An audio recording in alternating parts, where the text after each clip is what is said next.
Dito ko walang walaan. Kaya kahit in shopping center, dyan ako pupunta. Di naman ako mawawala kasi lagi naman naka-arrow. So susunod lang ako sa arrow para hindi naman nakatch mawala. Di lang talaga ako gala. Matagal na ako rito pero ngayon lang ako nakapunta sa Lamtin. Promise. So kung natatanong niyo yung step S2 Crocs, yan ang pupuntahan ko. Ayan. Kasi nga sale, may nakita ko dalawa 350. Mura nga. Yan ako pinapabili ni amo ng ng Crocs. So pupuntahan ko na Tara. Kasi tong shop na to kasi parang ngayon ko lang nakita. Kung sa bagay din naman talaga ako gala. Kaya ngayon ko lang nakita yung shop na to.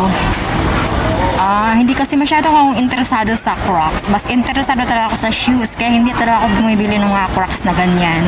At medyo wala akong alam. Wala yata siyang napili Lahat ng items, inisa-isa ko, pinicturan ko. Ay, mahirap bumili ng hindi sayo. Mas maganda pa rin bumili pag sayo talaga. Siyempre, iba-iba naman yung pang-taste natin. So, yung size kasi hinahanap niya, wala naman. So, ang iba maliit, ang iba naman malaki. Ang iba naman ayaw niya ng kulay. So, kung ano yung available na naka-display, yun lang talaga kasi nga sale nga. Siguro nga kasi pag ganito, magpapalit ng items. Kaya't ganyan yan. Mga sapatos dito, minsan magandang abangan kapag magpapalit ng items. Nag-update din kasi sila ng mga items na bago rin.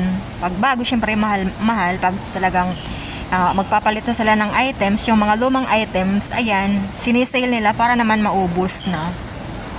Wala akong napili, di pa nag-reply si amo ano yung pili niya, ano yung gusto niyang bilhin.